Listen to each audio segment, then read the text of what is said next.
Karong adlaw dagdag kuan og swab samples kadtong maabot sa unom ka mga empleyado sa Mandaue City Hall nga nalambigit sa distribution sa financial assistance sa mga senior citizens.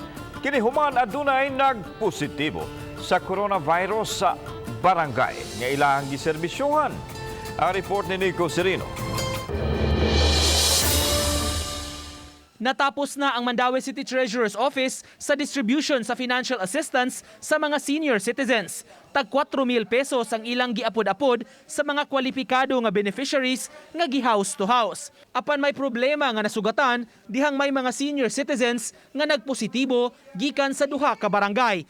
Mao nga gipa-home quarantine ang upat ka taga City Treasurer's Office ug duha ka personnel sa OSCA nga in charge sa maong mga lugar.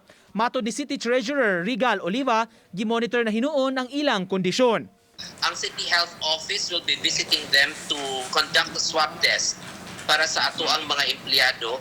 Kung hinaot unta nga negative sila, maluoy po nila, no? They were exposed to these senior citizens who are found positive. Samtang human sa distribution sa Senior Citizens Assistance, gitrabaho na sab ang kabahin sa Social Amelioration Program.